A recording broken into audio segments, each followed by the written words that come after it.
with his face covered with a book. He met the king, looked and said, "You are very intelligent." Smiled and said, "Thank you, Your Majesty." চৰকাৰী সা সুবিধা অবিহনে এগৰাকী শিক্ষকে শিক্ষাদান কৰিছে, শিক্ষাৰ পোহৰ বিলাইছে কলিয়াবৰ এটা ভিতৰুৱা অঞ্চলত। এই মুহূৰ্তত মই উপস্থিত আছোঁ কলিয়াবৰৰ শালনাৰ শালবাৰী ৰাজীৱ গান্ধী প্ৰাথমিক বিদ্যালয়, এখন অপ্ৰাদেশিকৃত বিদ্যালয়। এই বিদ্যালয়খনত 55গৰাকী ছাত্ৰ ছাত্ৰী আছে। তাৰ বিপৰীতে এগৰাকী শিক্ষকে অকলে এই 5টাকৈ শ্ৰেণীৰ পাঠদান কৰাব লাগে। তাৰ মাজতে আন এক আমি ব্যতিক্ৰম দৃশ্য দেখুৱাম যে শিক্ষকগৰাকীয়ে এনেদৰে এটা শ্ৰেণীক পাঠদান কৰি থকাৰ সময়তে আন এফালে দেখুৱাম যে কিদৰে এটা ছাউণ্ড বক্সত শিক্ষকগৰাকীয়ে পাঠদান ৰেকৰ্ড কৰি সেয়া শিক্ষাৰ্থীক সেই ছাউণ্ড বক্সৰ জৰিয়তে পাঠদান কৰোৱা পৰিলক্ষিত হৈছে। এক ব্যতিক্ৰমী তেওঁ পদক্ষেপ লৈছে, কিয়নো এখন পিছপৰা অঞ্চলৰ এখন বিদ্যালয়, অপ্ৰাদেশিকৃত বিদ্যালয়।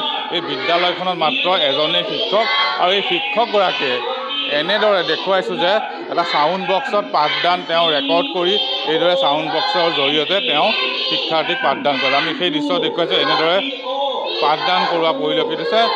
এই যি ছাউণ্ড বক্সত যি ৰেকৰ্ডিং কৰা পাঠদান শুনি এইসকল শিক্ষাৰ্থীয়ে সেয়া আওৰাবলৈ ধৰিছে। আৰু এয়া হৈছে কলিয়াবৰ শালনা শালবাৰী ৰাজীৱ গান্ধী প্ৰাথমিক বিদ্যালয়ৰ দৃশ্য, য'ত এগৰাকী শিক্ষকে 5টাকৈ ক্লাছৰ 55গৰাকী শিক্ষাৰ্থীক শিক্ষাদান কৰিবলৈ আছে। তেওঁ অন্য শিক্ষকৰ দৰে যি সমাহাৰত তেওঁ বেতন লাভ নকৰে, সামান্য এক বেতন লাভ কৰে, সেয়া টিউটৰ হিচাপে তেওঁক ৰাখি থোৱা হৈছে এইখন বিদ্যালয়ত। আৰু তাৰপিছত এতিয়া এনেদৰে এগৰাকী শিক্ষকেই ইয়াত এতিয়া পাঠদান কৰা পৰিলক্ষিত হৈছে। 5টাকৈ ক্লাছৰ 55গৰাকী ছাত্ৰ ছাত্ৰীক এতিয়া তেওঁ অকলেই শিক্ষাদান কৰিবলগীয়া। এটাই উদ্দেশ্য, এই পিছপৰা অঞ্চলৰ এই কণ শিক্ষাৰ্থীসকলক শিক্ষাৰ পোহৰ বিলোৱাৰ উদ্দেশ্যে এনেদৰে তেওঁ এই মহান কৰ্মত ব্ৰতী হোৱা পৰিলক্ষিত হৈছে। আমি যিহেতু শিক্ষকগৰাকী আছে, আমি তেওঁৰ পৰা জানিম। আপোনাৰ নাম? মোৰ নাম ৰামসিং ৰামচিয়াৰী, সোণাজুৰি। এইখন বিদ্যালয়ত কিমান বছৰ কাম কৰে? মই এইখন বিদ্যালয় ময়ে প্ৰতিষ্ঠা কৰিছোঁ 87ত, তেতিয়াৰ পৰা কৰি আছোঁ। আপুনি বেতন লাভ কৰে নে নকৰে? এতিয়া আমাক 21 চনৰ ফেব্ৰুৱাৰী মাহৰ 5 তাৰিখৰ পৰা তেতিয়া 10,000কৈ আমাক টিউটৰৰ দৰমহা হিচাপে দিছে। এতিয়া 2,000 টকা বাঢ়িছে, 12,000। কিমানজন শিক্ষক আছে ইয়াত এজনে, মই অকলেই। আৰু শিক্ষাৰ্থী আছে 55জন। অসুবিধা নহয়নে আপোনাৰ? বহুত অসুবিধা হয়। কেনেদৰে 5টা শ্ৰেণী আপুনি পাঠদান কৰে? সেই আপোনালোকে দেখিছে নহয়, এফালে ব্যস্ত কৰাই থৈ দিম আৰু এফালে মই নিজে ক্লাছ। ছাউণ্ড বক্সদি কেনেকৈ পঢ়ায়? ছাউণ্ড বক্স যে ব্যৱহাৰ কৰিছে, হয়, পঢ়ায় আপুনি? ছাউণ্ড বক্সৰ আগত মই ক্লাছটো কৰি লৈ পেলাই মোবাইলত ৰেকৰ্ডিং কৰি লৈ পেলাই ছাউণ্ড বক্সত বজাই দি সিহঁতক পঢ়োৱাৰ ব্যৱস্থাটো কৰোঁ। এটা হল কোঠাতে তাতে তেওঁলোকক শিক্ষাদান কৰে, অসুবিধা নহয়? বহুত অসুবিধা হৈছে, বহুত অসুবিধা হয়। কিয় আপুনি কম বেতনৰে, অন্য শিক্ষকে বহুত উচ্চ হাৰত দৰমহা লাভ কৰে, বেতন লাভ কৰে, আপুনি কিন্তু একেবাৰে নিম্নমানৰ লাভ কৰে, তাৰপিছত আপুনি কিয় ইয়াত শিক্ষাদান কৰি আছে? সেইটো মই এতিয়া মোৰ কপালৰ দুখ ক'ম নে চৰকাৰৰ দুখ বুলি ক'ম? আমি এতিয়া টিউটৰসকলে নিজে ভাবোঁ আমি পাপৰ ফলত শিক্ষক কাম কৰি পালোঁ। এই শিক্ষাৰ্থীসকলক শিক্ষাদান কৰাৰ উদ্দেশ্যেই কৰি আছে নেকি? হয়, উপায় নাই, তেওঁলোকক শিক্ষাদান হয়। সিহঁতে যাতে ভাল মানুহ হওক, গাঁওখন উন্নতি হওক। কোন গাঁও এখন? এইখন শালবাৰী গাঁও। অকল দৰিদ্ৰ ঘৰৰ শিক্ষাৰ্থী আছে? হয়, নিশ্চয়। আমি দেখুৱাইছোঁ এইখন বিদ্যালয়ৰ দৃশ্য, য'ত এই শালবাৰী পিছপৰা অঞ্চলটোৰ দৰিদ্ৰ ঘৰৰ এইসকল শিক্ষাৰ্থী, সেইসকলক শিক্ষাৰ পোহৰ দিয়াৰ উদ্দেশ্যে, একমাত্ৰ শিক্ষাৰ পোহৰ দিয়াৰ উদ্দেশ্যে 1987 চনৰ পৰা এই অপ্ৰাদেশিকৃত বিদ্যালয়খনত শিক্ষাদান কৰি আছে এগৰাকী শিক্ষকে। তেওঁ 5টা শ্ৰেণীক একেলগে এনেদৰে এটা কোঠাতে তেওঁলোকে শিক্ষাদান কৰিছে। 55গৰাকী শিক্ষাৰ্থী আছে, তাক শিক্ষাদান কৰা পৰিল। ইয়াত যিহেতু স্থানীয় এজন লোক আছে, আপুনি ইয়াৰে স্থানীয় লোক, আপুনি কিবা দায়িত্বত আছে নেকি বিদ্যালয়ত? হয় হয়, মই স্কুলৰ সভাপতি হয়। কিমান অসুবিধা হৈছে ইয়াত? অসুবিধাটো এইটোতো আৰু কি ক'ম আৰু, অসুবিধা বুলি ক'লে এইটো অসুবিধা নহয়তো, বেলেগ আমাৰ মানে বিপদহে। এতিয়া আজি প্ৰায় 8 বছৰ 9 বছৰমান হ'ল। প্ৰথম আমাৰ বাইদেউ এজন আছিলে, সেইজন ৰিটায়াৰ হোৱাৰ পিছৰ পৰা ছাৰে অকলে স্কুল পঢ়াব লগা হৈছে।